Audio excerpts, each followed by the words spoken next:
রূপালী পর্দার গ্ল্যামার, ক্যামেরার পেছনের গল্প আর তারকাদের জীবনের অলিগলি নিয়ে আপনাদের প্রিয় অনুষ্ঠান শোবিজ গ্রিন টেলিভিশনের সাপ্তাহিক এই আয়োজনে আপনাদের সাথে আছি আমি মিপা বিশ্বাস। হলিউডের রেড কার্পেট থেকে টলিউডের শুটিং ফ্লোর কিংবা কান্ট্রি মিউজিক থেকে গ্লোবাল চার্টবাস্টার, বিনোদনের সব টাটকা খবর থাকছে আমাদের আজকের পর্বে। চলুন এক নজরে দেখে নিই কি থাকছে এই পর্বে। রেকর্ড ভাঙার দৌড়ে এগিয়ে ধুরন্ধর 2। একদিনেই 40 লাখ কপি বিক্রি, ফিরেই ঝড় তুলল বিটিএস।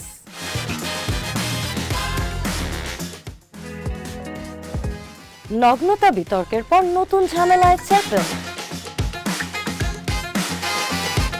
দেখছিলেন আজকের বিশেষ আকর্ষণগুলো, এবার চলে যাচ্ছি শোবিজের মূল আয়োজনে।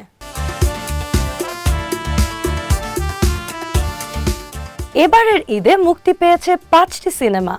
আবু হায়াত মাহমুদের Prince, once upon a time in Dhaka, Redwan রনির দম, রায়হান রাফির প্রেসার কুকার, তানিম নূরের বনলতা এক্সপ্রেস ও মেহেদী হাসানের রাক্ষস।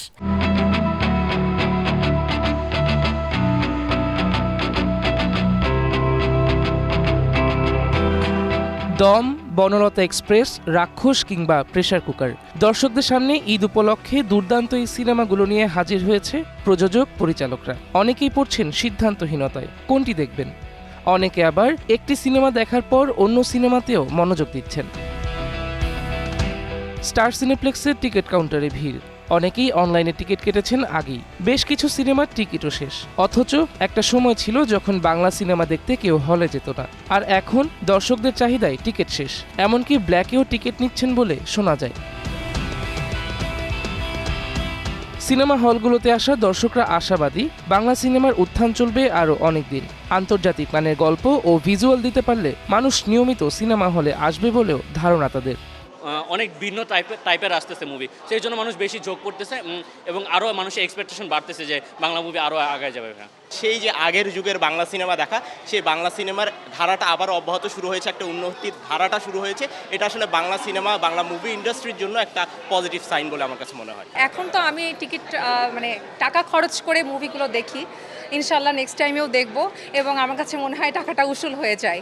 এসকেএস টাওয়ারে অবস্থিত স্টার সিনেপ্লেক্সে সোমবার দুপুরে দর্শকদের সাথে কুশল বিনিময় করতে উপস্থিত হন দম সিনেমার পরিচালক রেদওয়ান রনি সহ প্রযোজক শাহরিয়ার শাকিল এবং নায়িকা পূজা চেরি।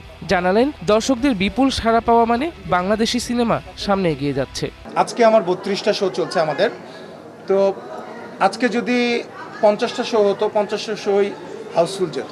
কর্তৃপক্ষকেও বলবো যে আপনারাও দেখবেন যে যদি আরও শো বাড়ানো যায় দর্শকদের চাহিদা অনুযায়ী। সর্বোপরি বাংলা চলচ্চিত্রের এমন জয় জয়কার শুধু ঈদে নয়, সারা বছর চলুক, এমনটাই প্রত্যাশা দর্শকদের।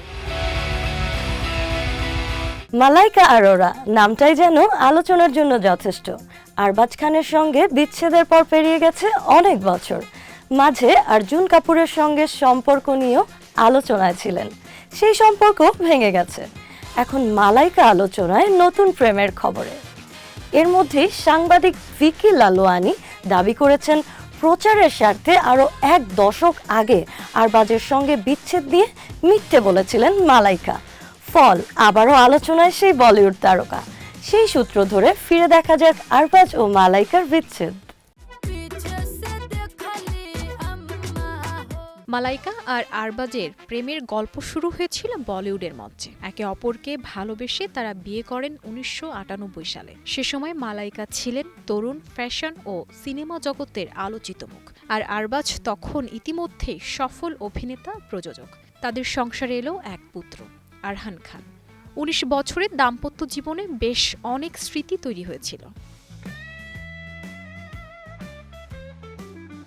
বিচ্ছেদটি একজনের একতরফা সিদ্ধান্ত নয়, বরং দুজনেই অনুভব করেছিলেন তাদের সম্পর্ক দুজনকেই সুখী রাখতে পারছে না। মালাইকা নিজেই একটি সাক্ষাৎকারে বলেন, আমরা অনেক কিছু বিবেচনা করে, পেশা, পরিবারের কথা, তারপরে সিদ্ধান্ত নিলাম যে আমরা একে অপরকে সুখী করতে পারছি না। এই অবস্থা শুধু আমাদের জীবনকে নয়, চারপাশের জীবনকেও প্রভাবিত করছে।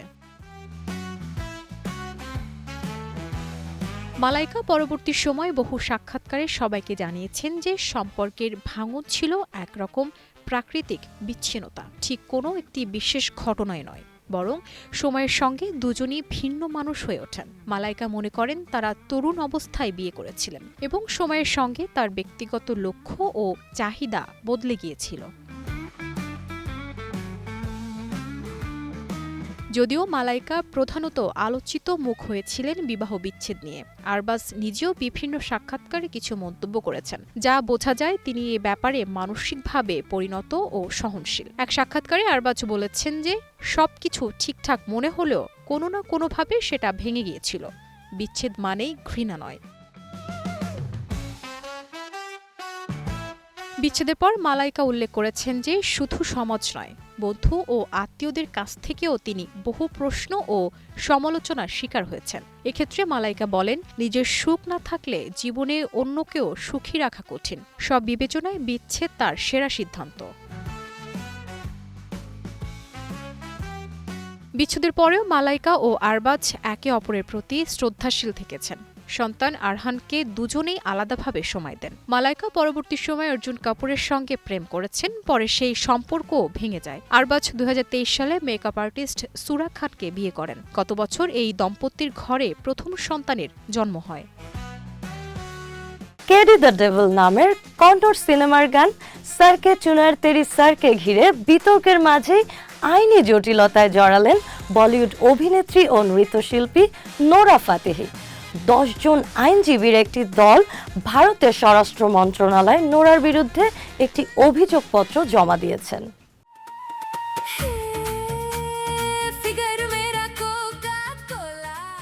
ভারতীয় সংবাদ মাধ্যমের প্রতিবেদন থেকে জানা যায়, আইনজীবীদের দাবি নোরা বারবার এমন সব কন্টেন্টে যুক্ত হচ্ছেন যা অশালীন, যৌন ইঙ্গিতপূর্ণ এবং ভারতীয় সমাজের মূল্যবোধের পরিপন্থী। তাদের অভিযোগপত্রে আরও উল্লেখ করা হয়, নোরার করা বেশিরভাগ আইটেম গানে নারীদের অসম্মানজনকভাবে উপস্থাপন করা হয়। নোরা অভিনীত কন্টেন্টগুলো তরুণ প্রজন্মের উপর নেতিবাচক প্রভাব ফেলছে বলেও দাবি করা হয়।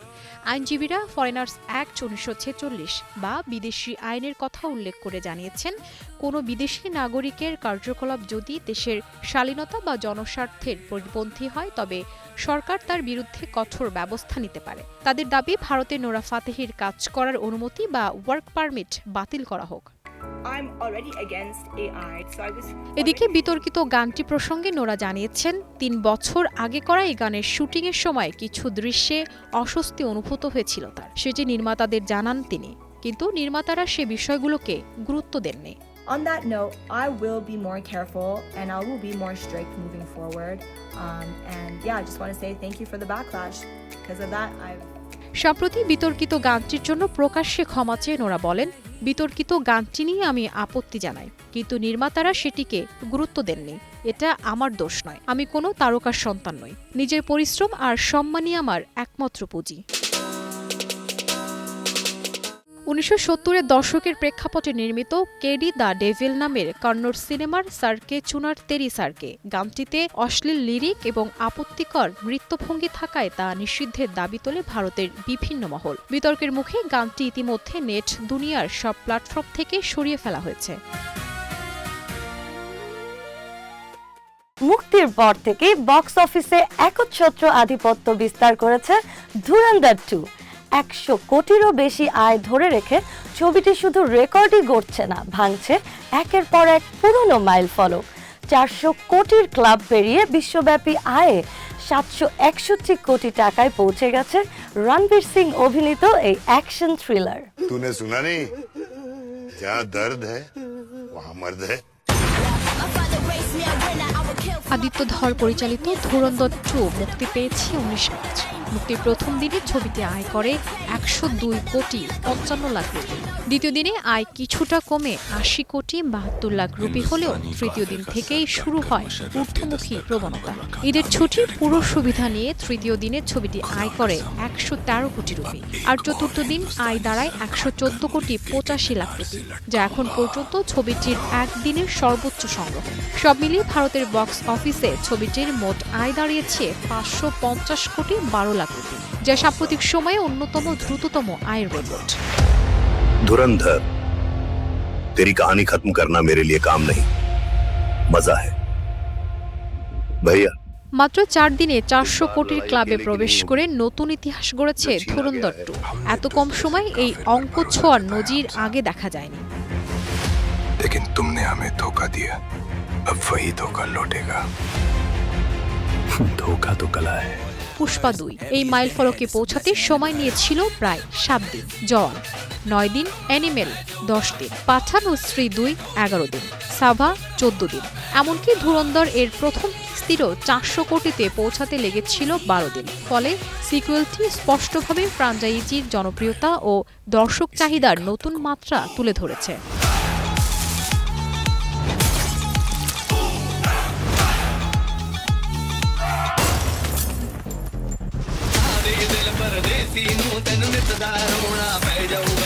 শুধধু ভারতেই নয়, আন্তর্জাতিক বাজারে দুর্দান্ত পারফরমেন্স দেখাচ্ছে ধুরন্ধর 2।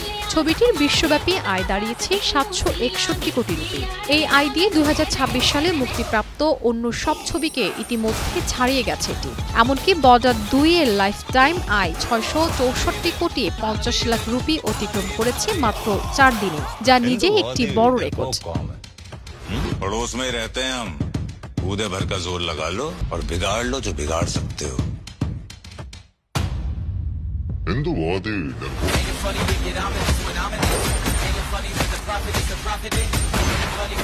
বলিউড ছবির জন্য দক্ষিণ ভারতীয় বাজার ঐতিহ্যগতভাবে চ্যালেঞ্জিং হলেও ধুরন্ধর 2 সেখানে ব্যতিক্রম তৈরি করেছে। এই মুহূর্তে বড় কোনো বলিউড ছবি প্রেক্ষাগৃহে না থাকায় ধুরন্ধর 2 কার্যত একক আধিপত্য উপভোগ করছে।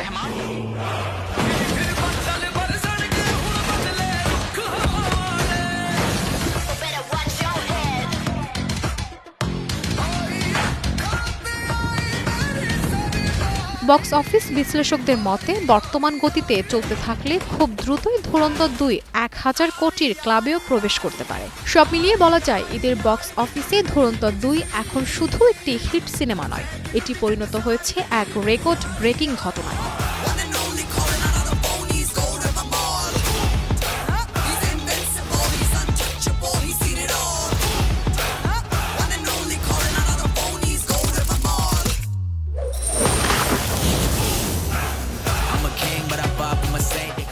আপনারা দেখছেন গ্রিন টেলিভিশনের শোবিজ। সময় হয়েছে ছোট্ট একটি বিরতির। কোথাও যাবেন না, কারণ বিরতির পরেই থাকছে ফিরেই ঝড় তোলা বিটিএস এর আদ্যপান্ত। বিটিএস আর্মি যারা বিশ্বজুড়ে ছড়িয়ে আছে এবং প্রতিটি নতুন গান মুক্তিকে উৎসবে পরিণত করে।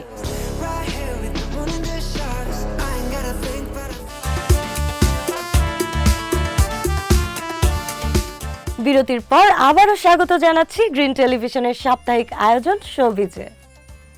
4 বছরের অপেক্ষা, সামরিক দায়িত্ব শেষে একসঙ্গে ফিরে আসা, তারপরই রেকর্ডের পর রেকর্ড ভাঙা, এ যেন সঙ্গীত ইতিহাসেরই নতুন অধ্যায়। কে-পপ সুপার গ্রুপ বিটিএস তাদের 5ম স্টুডিও অ্যালবাম আরিরাং দিয়ে প্রমাণ করে দিল জনপ্রিয়তার শিখরে থাকার জন্য বিরতি কখনোই বাধা নয়, বরং তা হতে পারে আরও বড় প্রত্যাবর্তনের প্রস্তুতি। অ্যালবামটি মুক্তির প্রথম দিনেই বিক্রি হয়েছে প্রায় 3.98 মিলিয়ন কপি, যা কে-পপ ইতিহাসে এক নতুন মানদণ্ড। শুধু তাই নয়, এটি ভেঙে দিয়েছে নিজেদের আগের রেকর্ড, যেখানে ম্যাপ অব দ্য সিওল 7 প্রথম সপ্তাহে বিক্রি হয়েছিল 3.37 মিলিয়ন কপি। এই সাফল্য শুধু সংখ্যার দিক থেকে নয়, বরং একটি বার্তা বিটিএস এখনও বিশ্বসঙ্গীতের সবচেয়ে প্রভাবশালী শক্তিগুলোর একটি। আরিরাং নামটি এসেছে কোরিয়ার ঐতিহ্যবাহী লোকগান আরিরাং থেকে, যা বিচ্ছেদ, আকাঙ্ক্ষা ও আবেগের প্রতীক। এই অ্যালবামে বিটিএস তাদের কোরিয়ান পরিচয়কে নতুনভাবে তুলে ধরেছে, একই সঙ্গে যুক্ত করেছে আধুনিক সাউন্ড, বিভিন্ন ঘরানার মিশ্রণ। প্রযোজক বাং সি হেউকের তত্ত্বাবধানে তৈরি এর প্রতি শ্রদ্ধা, অন্যদিকে ভবিষ্যতের দিকে এগিয়ে যাওয়ার ঘোষণা। অ্যালবামটি আইটিউনসের টপ অ্যালবামস চার্টে 88টি দেশের শীর্ষে উঠে এসেছে। ইতালি, মেক্সিকো, সুইডেন সব জায়গাতেই সমান জনপ্রিয়তা দেখিয়েছে বিটিএস। এই সাফল্যের পেছনে বড় ভূমিকা রয়েছে তাদের বিশাল ভক্ত গোষ্ঠী বিটিএস আর্মি, যারা বিশ্বজুড়ে ছড়িয়ে আছে এবং প্রতিটি নতুন গান মুক্তিকে উৎসবে পরিণত করে। এই প্রত্যাবর্তনকে আরও বিশেষ করে তুলেছে তাদের the comeback live Arirang concert. সিউলের গোয়াংহোয়ামুন স্কোয়ারে অনুষ্ঠিত এই ওপেন এয়ার শোটি 4 বছর পর তাদের প্রথম পূর্ণাঙ্গ পারফরম্যান্স। বিশ্বব্যাপী দর্শকদের জন্য এটি সরাসরি সম্প্রচার করছে নেটফ্লিক্স, যা এই প্ল্যাটফর্মের ইতিহাসে সবচেয়ে বড় লাইভ মিউজিক ইভেন্টগুলোর একটি হিসেবে বিবেচিত হচ্ছে। এ সময়ের আলোচিত গায়িকা চ্যাপেল রন। তবে চ্যাপেল আর বিতর্ক যেন হাত ধরাধরি করে চলে। চলতি বছর গ্র্যামি অনুষ্ঠানে ঊর্ধ্বাঙ্গ অনাবৃত করে হাজির হয়ে ব্যাপক সমালোচনার মুখে পড়েছিলেন। সেই রেশ কাটতে না কাটতেই নতুন বিতর্কে এই তরুণ গায়িকা। ব্রাজিলের সাও পাওলোতে একটি হোটেলে ঘটে যাওয়া একটি ঘটনা নিয়ে সামাজিক যোগাযোগ মাধ্যমে তুমুল সমালোচনার মুখে পড়েছেন এই গায়িকা। অভিযোগ তুলেছেন ব্রাজিলিয়ান ফুটবলার হর্গিনহো ফ্রেলো। হর্গিনহোর দাবি, তার স্ত্রী ক্যাথরিন হার্ডিং ও 11 বছর বয়সী মেয়ে একই হোটেলে ছিলেন, যেখানে চ্যাপেল রনও অবস্থান করছিলেন। তার মেয়ে গায়িকাকে দেখে উচ্ছ্বসিত হয়ে কাছে যেতে চাইলেই এক নিরাপত্তারক্ষী নাকি খুব রূঢ় আচরণ করেন, এমনকি হয়রানি করার অভিযোগ তোলেন এবং পরিস্থিতি এমন হয় যে শিশুটি ভয়ে কেঁদে ফেলে। হর্গিনহো সামাজিক যোগাযোগ মাধ্যমে ক্ষোভ প্রকাশ করে বলেন, ভক্তদের ছাড়া একজন শিল্পী কিছুই না। তিনি এটাও ইঙ্গিত করেন এমন আচরণ অগ্রহণযোগ্য। সমালোচনা বাড়তে নিজের অবস্থান পরিষ্কার করেন চ্যাপেল রন। নিজের ইনস্টাগ্রাম স্টোরিতে তিনি জানান, ঘটনাটি তার সামনে ঘটেনি। ওই ঘটনায় সংশ্লিষ্ট নিরাপত্তারক্ষী তার ব্যক্তিগত টিমের অংশ ছিলেন না। তিনি মা ও শিশুটিকে দেখেনওনি। চ্যাপেল রন বলেন, কারো উদ্দেশ্য সম্পর্কে ভুল ধারণা করে এমন আচরণ করা ঠিক নয়। আমি শিশুদের ঘৃণা করি না। যদি তারা অস্বস্তি বোধ করে থাকে সেটি দুঃখজনক। এমন আচরণ ওর প্রাপ্য ছিল না। দর্শকেরা নেটফ্লিক্সে কি দেখছেন? নিয়মিত এমন একটি তালিকা তৈরি করে নেটফ্লিক্স সাইট। সম্প্রতি প্রকাশিত এই তালিকায় দর্শকদের আগ্রহ দেখা গেছে ওয়ার মিশন সিনেমা নিয়ে। এটি নিয়ে বিশ্বব্যাপী দর্শকদের আগ্রহ রয়েছে। এসব সিনেমার গল্পে কি আছে চলুন এক নজরে দেখে আসি।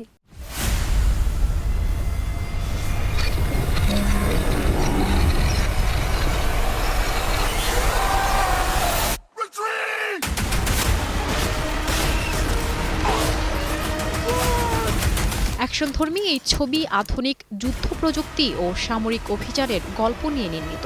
ভবিষ্যতে যুদ্ধক্ষেত্র, কৃত্রিম বুদ্ধিমত্তা, স্বয়ংক্রিয় অস্ত্র ও মানুষের সিদ্ধান্ত, এই তিনের সংঘাতকে কেন্দ্র করে এগিয়ে যায় কাহিনী। সিনেমায় আরও দেখানো হয়েছে, যুদ্ধের ময়দানে প্রযুক্তি যত শক্তিশালী হচ্ছে, মানবিক সিদ্ধান্তের গুরুত্ব ততই নতুনভাবে সামনে আসছে। তীব্র অ্যাকশন ও টানটান নাটকীয়তায় ভরপুর এই চলচ্চিত্রটি সাম্প্রতিক সময়ে দর্শকদের মধ্যে বেশ আলোচনায় রয়েছে।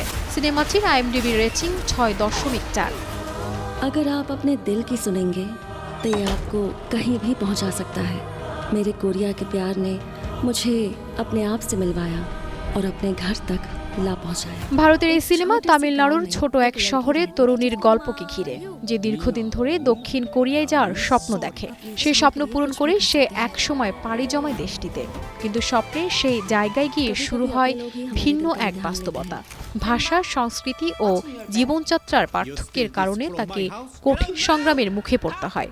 অপরিচিত পরিবেশে নিজের জায়গা তৈরি করা, নতুন সমাজে মানিয়ে নেওয়া এবং ব্যক্তিগত স্বপ্ন টিকিয়ে রাখার লড়াই নিয়ে এগিয়ে যায় গল্পটি। সিনেমাটির IMDb rating 6.1।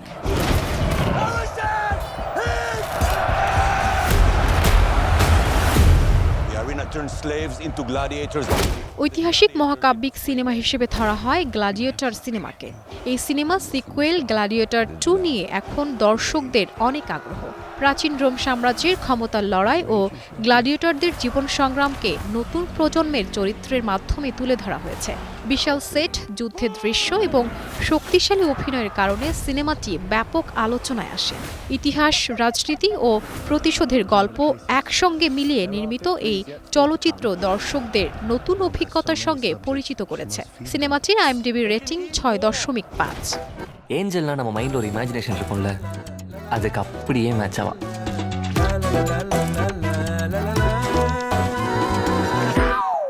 I love you। তামিলের cinema গত ফেব্রুয়ারিতে মুক্তি পায়। রোমান্টিক সিনেমার গল্প দুই তরুণ তরুণীর প্রেমের গল্প নিয়ে। সিনেমাটি সম্পর্কে IMDbতে বলা হয়েছে, সম্পর্ক, পরিবার ও ভালোবাসার সূক্ষ্ম অনুভূতিকে কেন্দ্র করে নির্মিত একটি আবেগঘন সিনেমা এটি। সিনেমায় চরিত্রগুলোর জীবন এক জায়গায় এসে মিলিত হয়, যেখানে ভালোবাসা কখনো আশ্রয়, কখনো বা নতুন সংকটের কারণ হয়ে দাঁড়ায়। গল্পের ভেতরে রয়েছে পারিবারিক বন্ধন, ভুল বোঝাবুঝি ও সম্পর্ক টিকিয়ে রাখার সংগ্রাম। সিনেমাটির IMDb রেটিং 7.7। तो आप सबको बता दूं कि Meera and I are adopting a baby.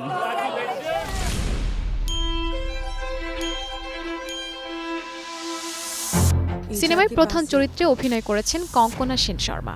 লন্ডনের এক খ্যাতিমান চিকিৎসক গীতিকা সেনের বিরুদ্ধে হঠাৎই যৌন অসদাচরণের অভিযোগ ওঠে। সেই অভিযোগ প্রকাশ্যে আসতে তার ব্যক্তিগত ও পেশাগত জীবন তীব্র সংকটে পড়ে।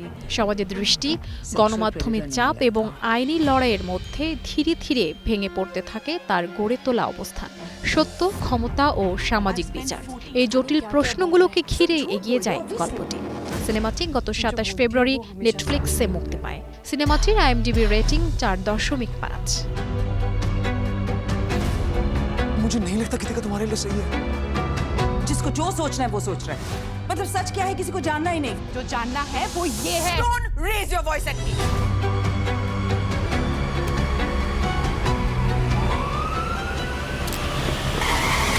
तुम्हारा शक तुम्हारी रियलिटी बन चुका है। तुम्हारी रियलिटी क्या है? বিনোদনের চাকচিক্য আর পর্দার পেছনের এই গল্পগুলো নিয়ে সাজানো ছিল আমাদের আজকের আয়োজন। রূপালী জগতের আরও রংচঙে খবর আর অজানা সব তথ্য নিয়ে আগামী সপ্তাহে আবারও হাজির হব আমরা। বিনোদনের রঙে, নতুনত্বের ঢঙে, সঙ্গে রাখুন শোবিজ।